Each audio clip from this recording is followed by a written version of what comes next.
I want to welcome you to the Pro Mindset Podcast. The Pro Mindset Podcast is all about diving into the headspace that results in championship performance. High-performing athletes, winners, have this mental flow and have a positive headspace for their performances and success. Join me, Craig Domann, sports attorney and NFL agent, on this podcast. I will interview pro athletes, college athletes, football coaches, and sports personalities. Together, we can discover how you can get in the flow and have your own pro mindset.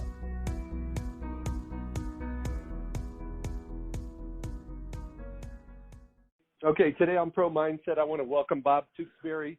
Bob is a renowned mental coach, author. Bob, welcome to our show today.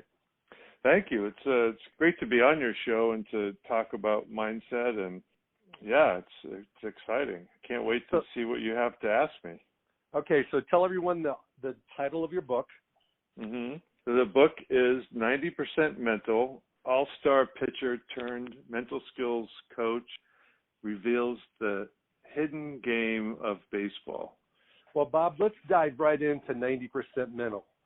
You know, I played high school sports, played college sports, and coaches all the time used to say, you know, when it was getting tough, they would basically yell at you, it's 90% mental. What does that mean? Yeah.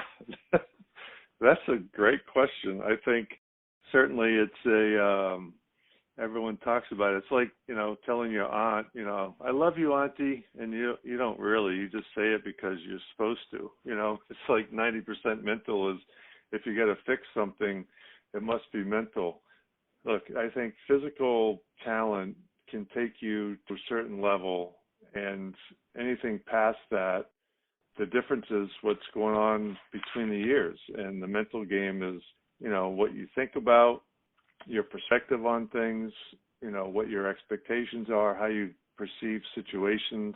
What does the mental game consist of? And it consists of, our thoughts, our feelings, our behaviors, and there's science that prove what that means. So there's a lot of talented people out there that have the same physical attributes. What makes one person better than the other is generally what's in their mind. 100% agree with you about the 90% mental, and I totally have seen over and over again that when you have similarly situated athletes, guys that have similar skill sets, height, weight, and speed, arm talent, things like that, depending on the sport, depending on the position, the thing that allows guys to compete at a higher level is obviously the mental game, and the thing that helps guys perform at a level beyond their physical abilities is always their mental game. Mm-hmm. So let's dive into that mental phase. You as a pitcher, when you were in the zone, where was your mind? And how did you get there? And how did you intentionally try to get there? And what did you do when you got out and you needed to get it back? Yeah, well, it's trial and error. You don't think about anything. You're hyper focused on the task at hand. Your movements are smooth and easy. You're not worried about consequence or failure. You're just focused in what's going on. And, I think that there's a lot of people that try to get in the zone on a regular basis. My belief is, and there's a lot of research on this, and this is just my belief, but my belief is that those moments happen when everything clicks are rare. And the majority of the time, it's managing the emotions that will allow you to get through certain aspects of a game to be successful. I had a perfect game for 7 innings in 1990, and I knew what was going on. I was totally aware how important this was, and I ended up with a one-hitter. That game was easy. And then, there's other games in the right from the first inning, you start out like the guy hits 3 rockets and the next thing you know, you're reeling. But if you hang in there and you work through it, by the end of the game, you're in that same type of zone. And I think that's ultimately what you try to do, is to work through that. So what do you do to do that is it's trial and error. as a pitcher, dealing with that inner voice, which I call the little man, is important because the little man directs your focus, your attention, and your behavior. And I learned how to control that voice, which allowed me to have more success when I was 33 than when I was 23. Hang on, Bob. Yep. Okay, so you talk about the inner voice, the little voice that's talking to you off your shoulder that the little man. The little man. What was your methodology? What was your go-to to get it to shut up when it went negative? Yeah. The inner voice, the little man can be positive or negative. Most of the time it likes to go negative. Right. Exactly, Craig. What I learned is what I teach. Number one is to be aware of the voice. There it is. That's what amazes me about Tiger. Sometimes you'll see him tee a ball up, and then he'll start his swing and he stops, or he'll get on the tee box and step behind it. So I don't know if he has negative. I'm sure he has negative thoughts, but that is the action. There's the awareness. This isn't right. I'm not going to continue to throw this pitch if I'm afraid I'm going to throw a ball. So the first part is awareness. The second part is to erase or delete. I used to hit my glove with my leg or literally shake my head like I was shaking, these negative thoughts out of my head. And the third part was to breathe so that I changed my physiology, take a deep breath, okay, reset. And the fourth part was to reframe my action on the task at hand. All right, throw a good low pitch, whatever that was. So that's my process for doing that. And sometimes you have time to make that change. As a pitcher, if I'm on the mound and I have that thought, I can step off. Sometimes it happens when your body's already in motion and it's too late. Like, oh God, and then it's too late. I shouldn't have thrown that pitch. So that's my answer to resetting and working with that, because you can't not think it. Everyone says, think positive. Well, what does that mean? Thinking positive doesn't mean you're going to have a positive action, because, it's not focused on the task. What you should think on executing the task. I want to hit the ball at this spot in the fairway. I want to, hit the back of the rim. Not, I'm a good player and I'm going to make this shot. That doesn't hurt, but I believe in being more focused on the task. Okay, Bob, so let me give you a fair introduction here. You played for 6 Major League Baseball teams as a pitcher. You won over 100 games, and you had a one-hitter. Mm-hmm. And so as a pitcher, you run into these kind of situations. It's the first batter of the game. That's only going to happen one time in the game. The second thing that can happen is it's 3-0 count. Bases are loaded. Mm. And it's a tie game. You're up by 1, you're up by 2. But the reality of it is, whatever the situation is, you got to get the batter out. Mm-hmm. And you're down in the count, and the next pitch is a must strike. The third situation is, and I'm just making these up. Mm-hmm. You're pitching, let's say, for the Cardinals. You're playing the Red Sox, and Carl Yastrzemski or somebody like that has hit 2 home runs on you. Mm. Now it's his third at bat. He knows he's got your number. Mm-hmm. Your little man saying, hey, look who's on deck. When you're trying to focus on the batter at the plate, the little man's telling you, look who's on deck. Mm-hmm. He's coming again. Yeah. Right? Yep. And then the fourth situation I can think of, you look over to the dugout, and your pitching coach is hanging up the phone. Mm. So now you kind of have eyes behind your head. You go look in the bullpen, and you go, oh, shit, so-and-so's warming up. Yep. Okay, all 4 of those situations, are they real? Absolutely. Okay, so little man, in my mind, likes to show up in situations like that. Absolutely. You're 100%. And he really shows up it shows up when you're unconfident or uncomfortable. And it depends on, again, it's the perception. So I think, per your first example, the first hitter of the game, I was always really anxious until I get the first hitter of the game out. and then all the butterflies started to fly in order.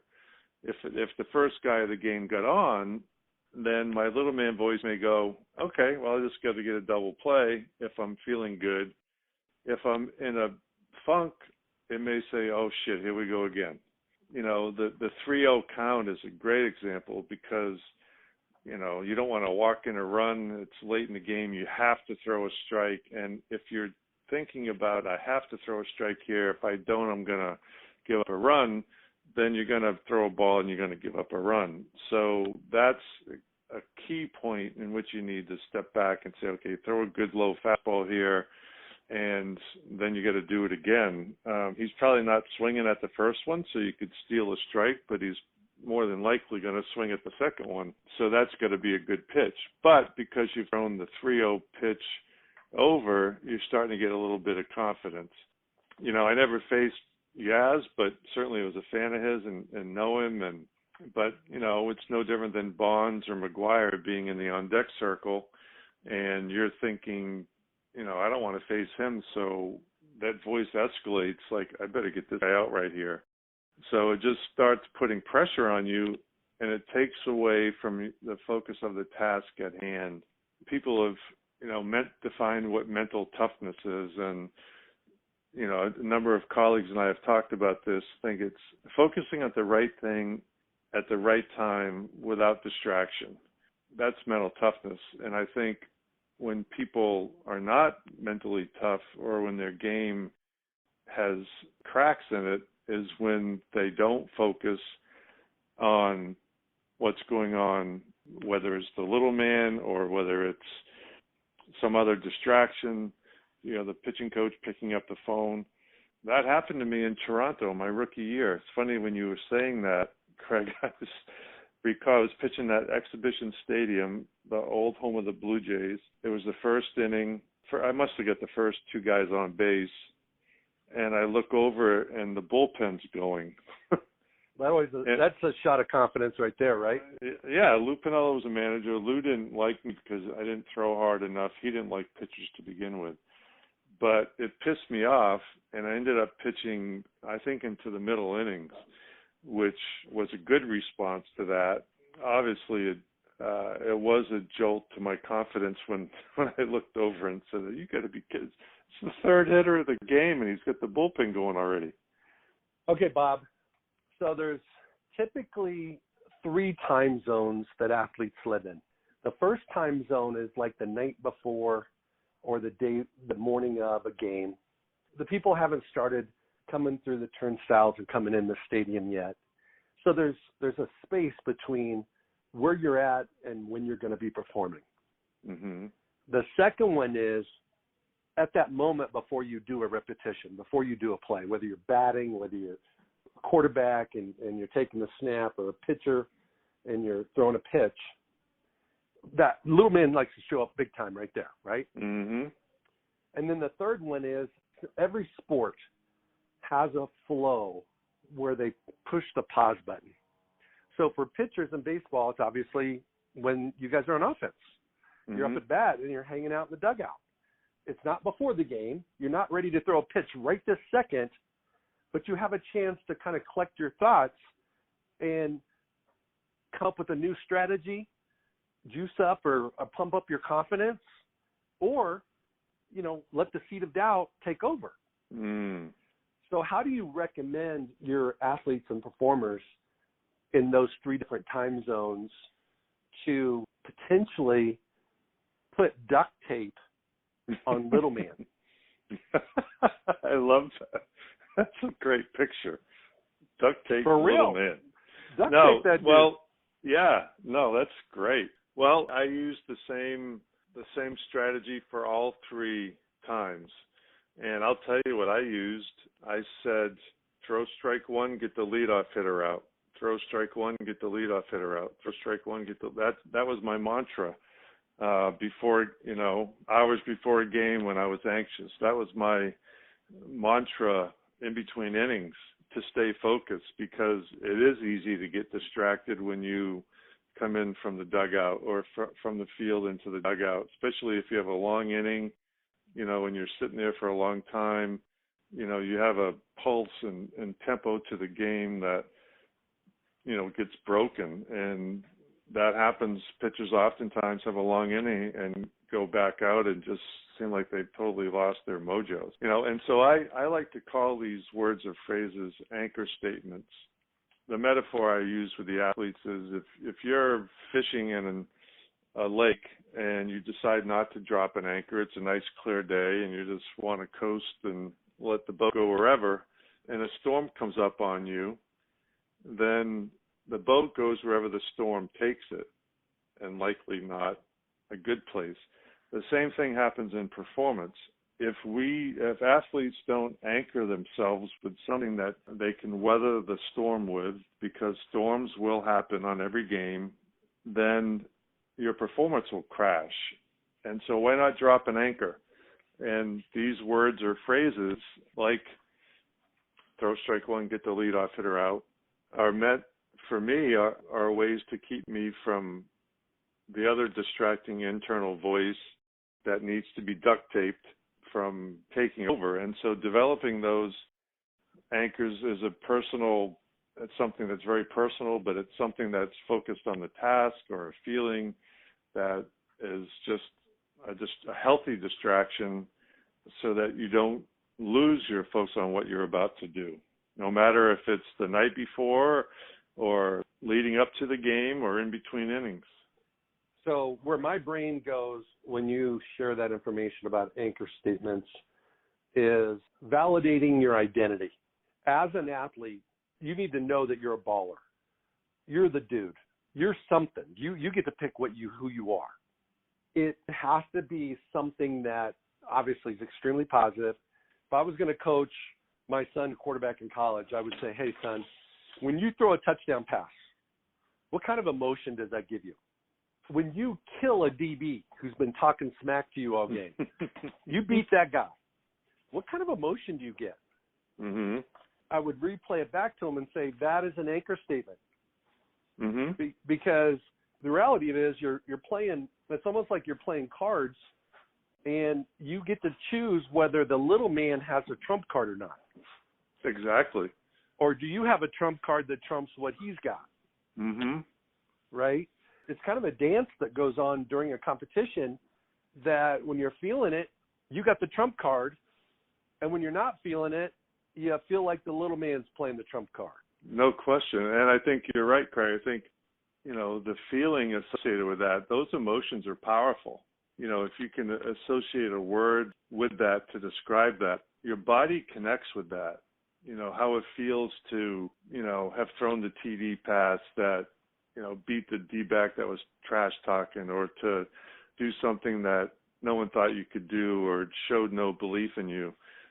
Those are powerful, and they're personal, and they're your experiences. They're the athlete's experiences that they can recall, and that's a powerful way to, because we choose to recall what we want to recall. We can recall, it's filtering. You filter out all the good stuff and focus on the bad stuff.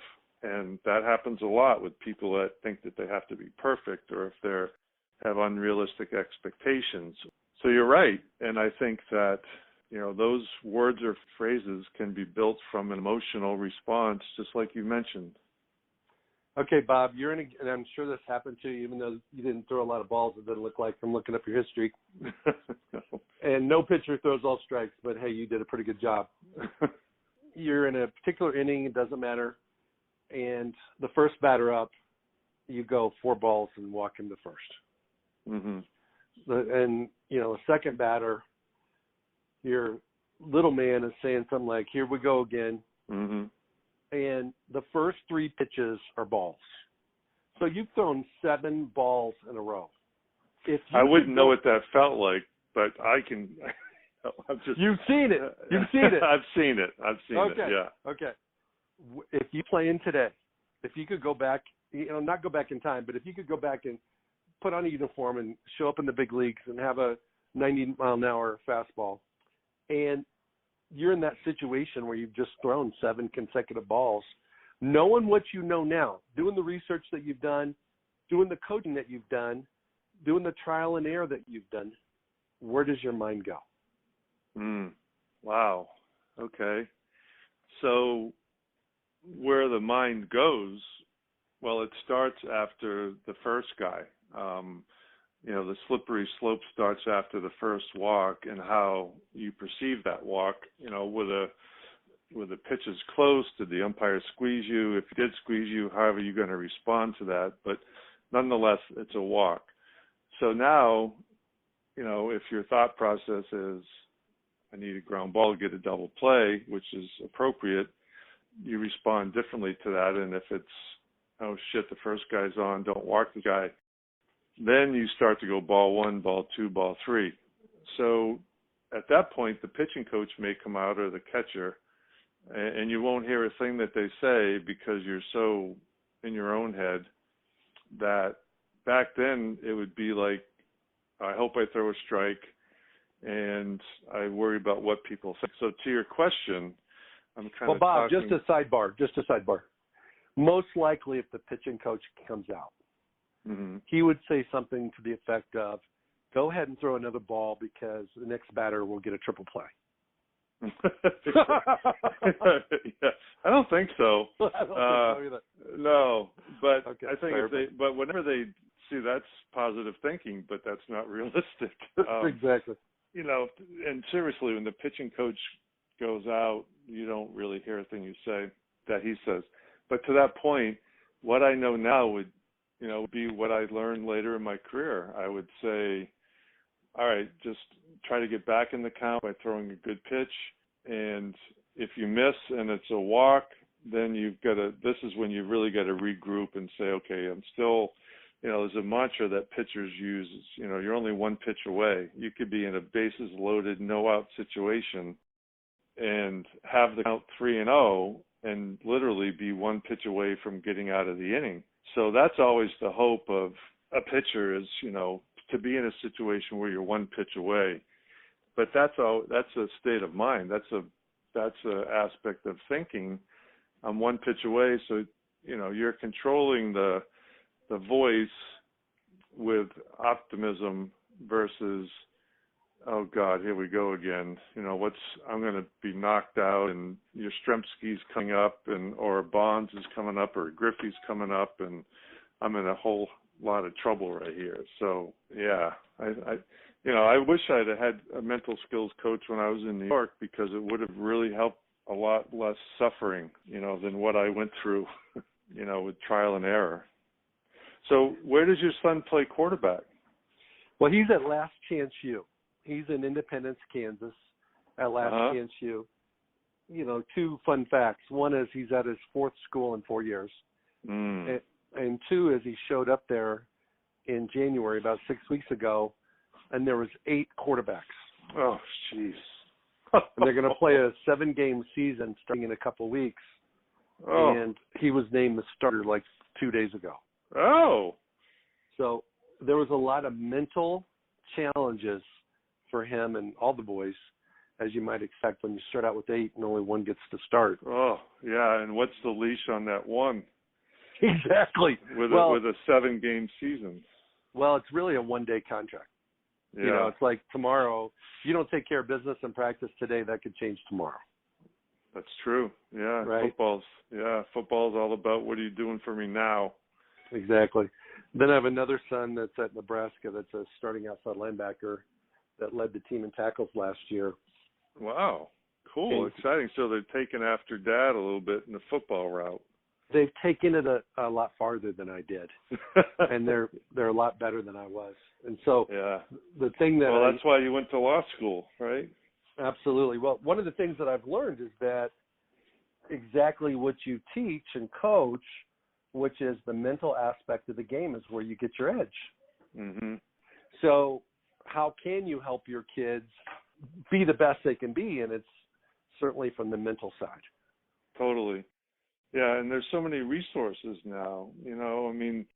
Mental skills coaching is finally catching up, at least in the baseball world, and I'm sure it's this way in football with specialty camps and quarterback camps. But in baseball, they People started out, well, I'm going to get a hitting coach or I'm going to get a pitching coach, and youth level people, and then it's strength and conditioning, and it's followed the same pattern as it did in the big leagues, where now it's people are addressing the mental skills part of this, and that's why I have a lot of clients that are 15 to 20 years old because they realize that the mental skill part of it is important, and so that's what happened in baseball. It started out with strength and conditioning in the mid 80s, and then it went to nutrition when GNC and all that stuff came, and supplements were around, and maybe went a little too far in that end.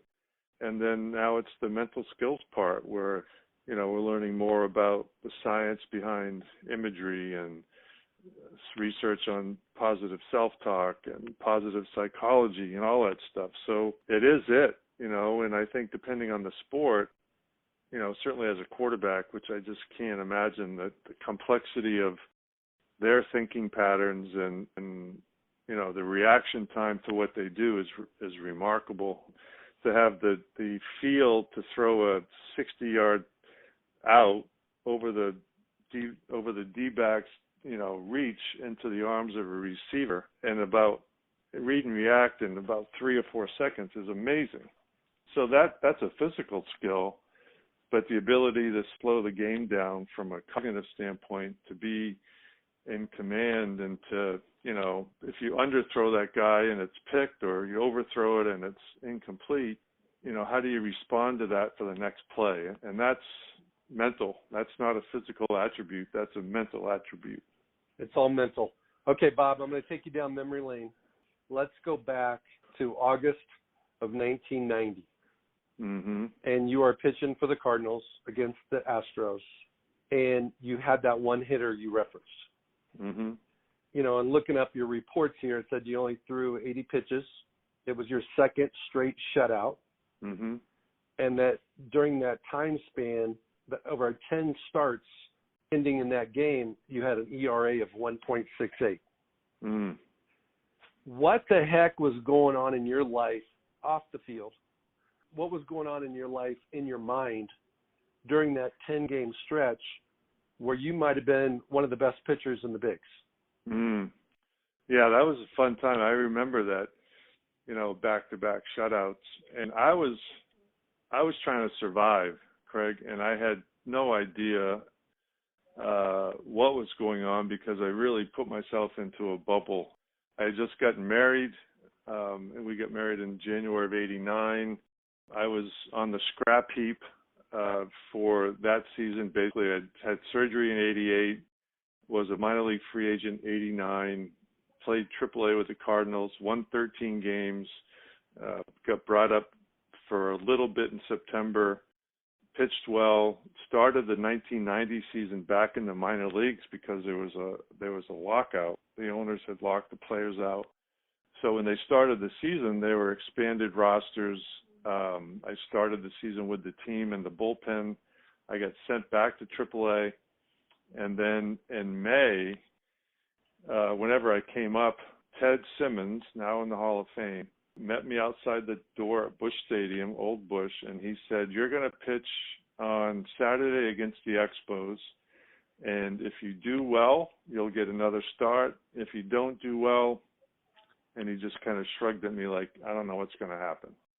And it scared the hell out of me at first, but it empowered me after that, because I think every athlete wants to know, if I do my job, I got a job, versus, a lot of people do their job and they still don't know where they stand. So I pitched well that day. I won. I figured I had a mulligan. I would get the ball again in 5 days. I get the ball again in 5 days, pitched well. The whole thing for me was I had been up and down, since 1986. I had surgery. The whole thing for me was just to survive. So I literally was in survival mode of, I need to pitch well every game in order to stay here. My wife was a huge part of this, supporting me and being there for me. St. Louis was you talk about synergy.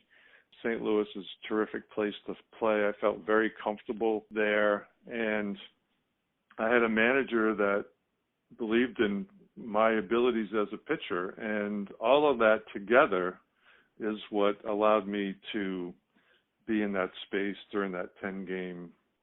It was accumulation of a lot of different things. Okay, Bob. So when I was a kid, baseball was my favorite sport.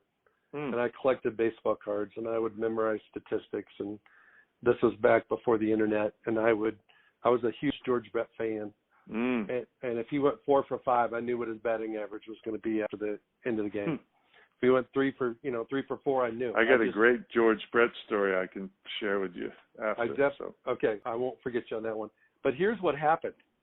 After you went 8-3 and had that second consecutive shutout and had a one-hitter, if my statistics show me accurately, after that, you went like 2-8 or 2-6.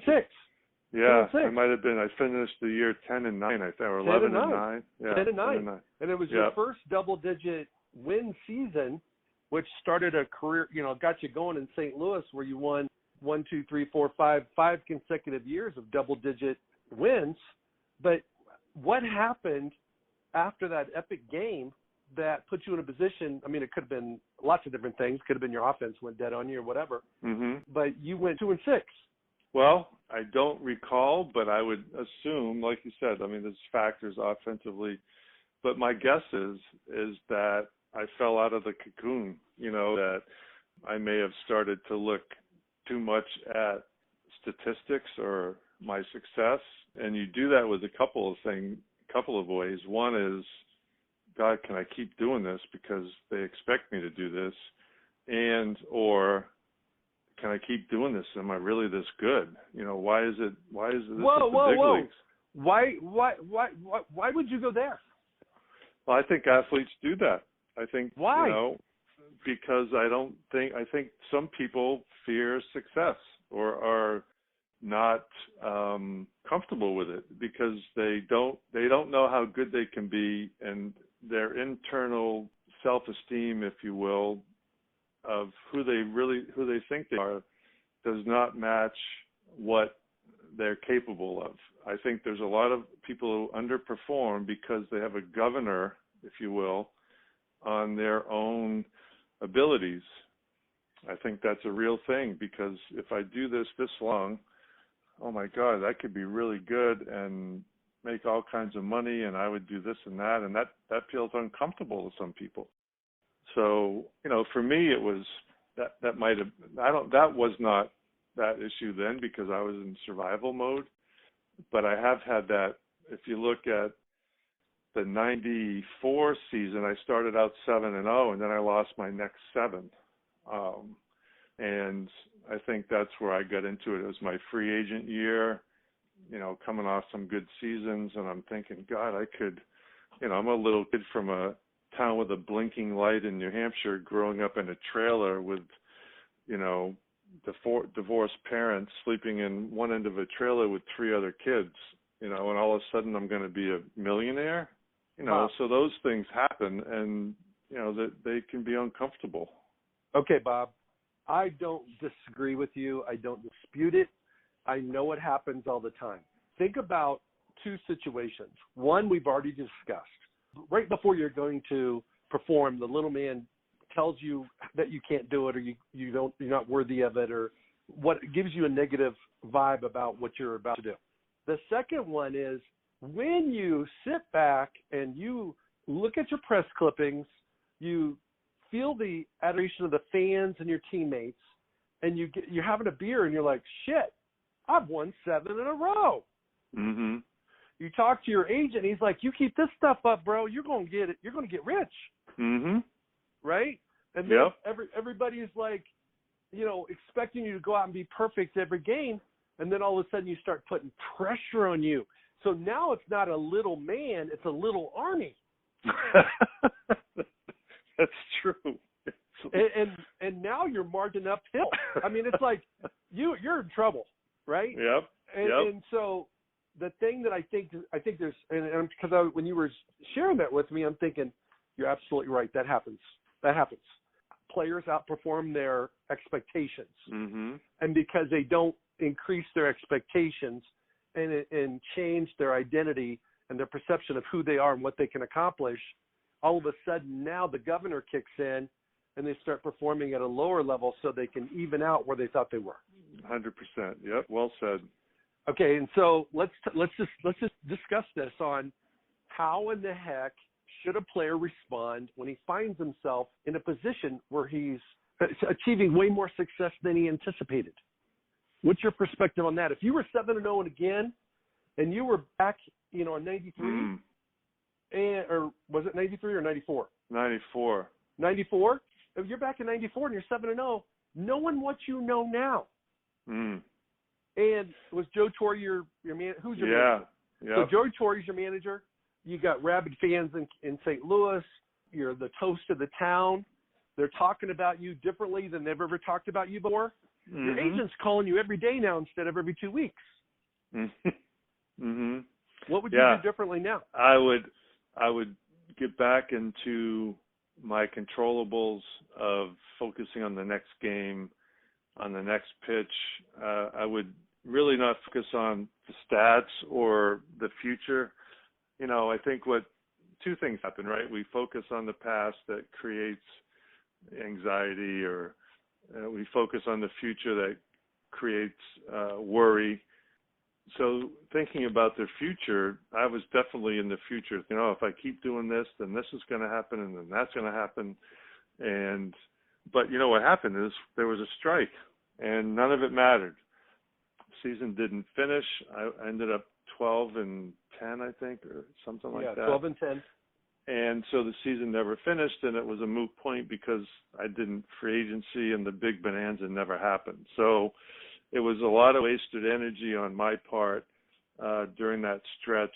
I think I came back around to rectify it a little bit, but my ERA was high, and I remember, so I would get back into thinking about my controllables, focusing on the next pitch, not thinking about the future, eliminating those distractions, whether it's the agent's call or the media, not allowing myself to go down that path. It's interesting because I remember during that time, I was talking with the great Bob Gibson, and leaning against the dugout steps in Old Bush, and I said, Gibby, they call him Gibby. I said, "Do you ever lose your confidence or anything when you were pitching?" And he looked at me with his steely eyes and very handsome smile guy. When he's very friendly, he looks mean, but he looked at me meanly and said, "Hell no." And I'm like, oh God, that's why he's a Hall of Famer and I'm just an average big league pitcher. And he goes, I never wanted those SOBs to know what I was thinking. And so I'm like, oh, that didn't help me a whole lot. So fast forward about 15 years, we're on the back of a bus in Florida at a Cardinals fantasy camp activity, and we're riding a bus going to dinner. And Gibby's drinking some red wine, and I get a beer. And, the former Cardinals are all in there. We're all telling stories. I said to Gibby, I said, hey, do you remember, you probably don't remember this, but I talked to you on this. I was really struggling. I asked you if you lost any confidence. And he goes, what did I say? And I said, you told me. He lied to you. Yep, he did. I said, you told me hell no. And he goes, oh, God, was I lying to you? Of course I did. I just tried my best to not let them know that I lost my confidence. And I'm thinking, now you tell me, 15 years later, and I remember talking to Paul Molitor, the same conversation. Paul Molitor, 9th on the all-time hit list, teammate of mine in Minnesota, one of the, great player. I said, Molly, do you ever, have you ever get to a place, you lose your confidence? And he goes, yeah. He said, if I am 0 for a series, I am 0 for 10 or 0 for 12 or something, he goes, I feel like I'm never going to get another hit. This is Paul Molitor. Oh, yeah. But the difference is, he said, but if I'm in that situation, I know I can bunt for a hit or I can just hit a ground ball to the right side, because when you're in a slump, if you get a hit, you feel like you won the lottery. So he had a plan, and that's why he was so great, because he knew it wasn't a matter of luck that was going to break this. He had a little bit of control over it, using his skill, because he had speed, so he could bunt. And he had great hand-eye coordination, so he could hit the ball to right field on purpose. You know, all those big league guys can. But so anyway, those are a couple of stories about confidence. I think everybody's got to have that. But I want to go back to you and a lot of athletes every single year. They're in the identical situation where they're playing better than they expected, and they just, it's uncanny that they start playing worse so that they come out where they thought they would be. Mm-hmm. And guys do it in golf all the time.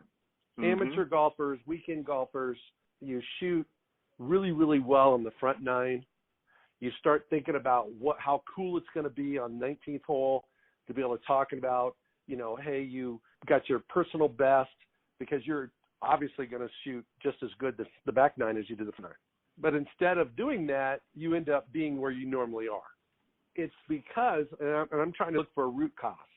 From my perspective, the root cause is you're now thinking about the end result. You're thinking about the consequences. You're thinking about the money. You're thinking about the fame. You're thinking about the destination instead of thinking about the next rep. Mm-hmm. And so I think the kryptonite for that situation is two things. One is be myopic.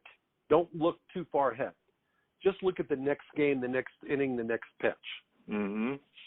And the second thing is give yourself permission to stop by the belief station, just like a gas station, and fill up with confidence and fill up with belief and increase your self-concept of what you can become. So that now the governor goes away. Mm-hmm. Because it's not going to automatically kick in, because you're not going too fast, you're not performing too high, the governor doesn't apply. Mm-hmm. You don't have bad performances because you're more dialed in on what's right in front of you. Yeah, well said. I agree. And that's right. You know, that's why golfers have a governor. Absolutely. And it happens, like you said, all the time. You have a bad front and you play good on the back because you don't care anymore. You just let go. You have a good front, you have a bad back, it's because a bad back nine because you try to hang on and you're in future thinking.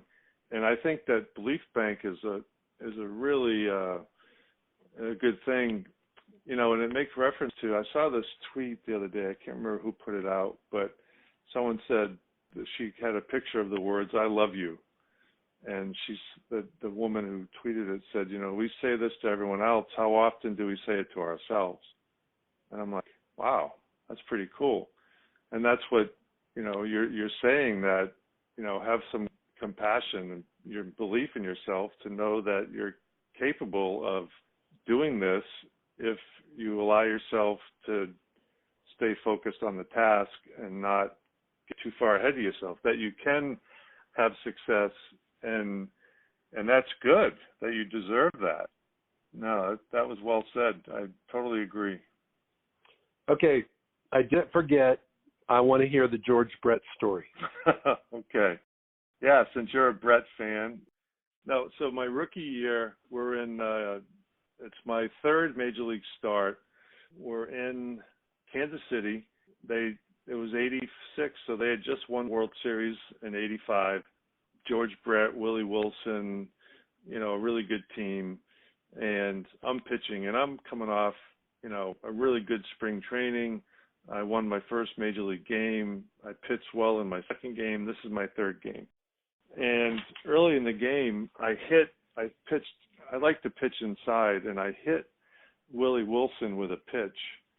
And the count was 0-2. Well, actually, before that, I threw to Hal McRae, and I got a warning for throwing inside. And Lou Piniella came out and argued that, you know, I could pitch inside. So this is like the seventh inning. Willie Wilson comes up. I'm winning 3-1. I'm pitching really well. The count's 0-2, and I hit Willie Wilson, and Willie charges the mound. And first and only time I ever got into a fight on the field. And Don Mattingly was at first. Mike Pagliarulo was at third. So they got in there, and I just kind of stood there waiting, and then the swarm of people come on top of you. So it's kind of like you're body surfing, and you get thrown under the water. And so that's what happened to me. I was, next thing I know, I'm on the ground, and I look up, and I'm like, what the hell's going on? They took me out of the game. Dave Righetti came in, got the save. Earlier in the game, I struck out Brett on a changeup. I'll never forget that. The story is, after the game in Kansas City, the locker rooms were separated by an elevator at the bottom of the stadium. And so you had the, visitors and home players would have to get in the same elevator to go up to the buses. So I get into the elevator, and just like in the movies, I swear to God, here comes tanned, George Brett with jeans, pretty boy, flip-flops. Yeah. And he is just me and him in the elevator. And he goes, and I'm like, there's George Brett. And he looks at me and he goes, kid, what are you doing throwing at our players? And I'm like, oh, God. I said, I was throwing up all over myself. And he goes, don't ever stop pitching inside. You did a great job tonight. And the door opened to the elevator, and he got out, and I was just standing there going, what just happened? So that was a really cool story for George to acknowledge that, especially for a rookie. So that's my George Brett story. Well, that's cool. Well, he was my guy, and I want to take a moment and just kind of debrief with you. Is there anything that you wanted me to ask that I didn't? No, I liked the way that you came at it and emphasized the little man. One thing is, how imagery can play, the control in the inner voice is really important. But, one way that we can also see ourselves being, priming ourselves to be successful is to see ourselves do it in advance using imagery. That was a big thing that I practiced. And how did you do that? And what did it look like? What did it smell like? And how did it impact your performance? Well, for me, I'd been practicing imagery since I was in high school with, I don't know if you remember Norman Vincent Peale, but he wrote The Power of Positive Thinking, and he said if you can see it and believe it, you can achieve it. So from high school, I started to use imagery as a way to see myself performing. So I literally would just, put on some music, close my eyes, and imagine myself pitching. Did it in high school, did it a little bit in college, but then picked it back up when I got into pro ball. And it's just really powerful polysensory activity where you see yourself on the mound, you feel the ball in your hand, you feel the pitching rubber under your feet, the clay of the mound, and you see the pitch going where you want it or getting the result that you want. Maybe it's a ground ball. And I'll tell you this, that before I went to spring training in February of '86, I imagined myself walking into Lou Pinella's office and having him tell me that I made the team based on what Norman Vincent Peale said, if I can see it and believe it, I can achieve it. So the best result for me when spring training ends would be to walk in the office and have the manager tell me that I made the team. So I created this image so powerful that I would cry. I literally would well up. And every night before I pitched in spring training that year, I would go out on the beach with my Walkman back then, listen to music, imagine myself pitching against the next day's team on the beach, just dancing around, just really free and loose, throwing pitches, executing pitches. I pitched 20 consecutive scoreless innings, didn't give up a run. And with a week left in camp, the clubhouse guy came over and tapped me on the shoulder, and he said, hey, Lou wants to see you. And I walked across the big NY carpet in the middle of the locker room in Fort Lauderdale, and I literally walked into my dream. That was pretty cool. And he told me that I was starting the 5th game against the Brewers. So, okay. And I practiced it my whole career, and I have games that I won even before I even threw a pitch. That is so powerful. One of the things that I believe in is visualization, which is the same thing you're talking about. Yep. And it's basically creating a movie in your mind with you as the star actor and doing all the things that you do in your sport so that when you get in that situation, you've been there before. Mm-hmm. If you want to take that to another level, what you do is you create different scenes in the movie where the storms are in the movie. Mm-hmm. Yep. And your response to those storms, your response to adversity. So let's just say you're a baseball pitcher and the umpire squeezes you and it was a strike, but they called it a ball. And then the next batter hits at the third base and he can't get it out of his glove. Mm-hmm. And then the third batter hits a bloop single to right field, but it's so short the guy from second can't score. So you're in a situation with bases loaded, nobody out, and none of it was your fault. Mm-hmm. And what do you do? How are you going to respond? Mm-hmm. And if you can visualize that before you get in that situation, if you happen to be in that situation or a similar type situation, you already know what your strategy and your response is going to be. Amen. Yeah, it's situational. So imagery, it's the same thing. And exactly what you said, movies. So the benefit to imagery was just what you said. Number one is it could be situational rehearsal of how you're going to cope with these things that are out of your control. Number two, it's error correction, so you can replay what happened, so you can correct your whatever mistake that was. You could learn a new skill by practicing imagery. And also, the big one is it primes you for success because you see yourself succeeding in advance. There's so many benefits to it, and I just think that, the combination of managing the little man and priming yourself to succeed are two really powerful mental skills that help separate the pack of players with the same talent. Absolutely. Okay, Bob, share with the audience. They want to read your book. They want to find you on the web. They want to find you on social media. Share with people how they can find you. Yes. So the book, 90% Mental, can be on Amazon. Google Bob Tewksbury. It'll come up. And my website is bobtewksbury.com. There's I do have some audio programs that are for fundamental skills for pitchers, mental skills that go over the components of self-talk, imagery, breathing. And then I think it's at Bob_Tewksbury is the Twitter.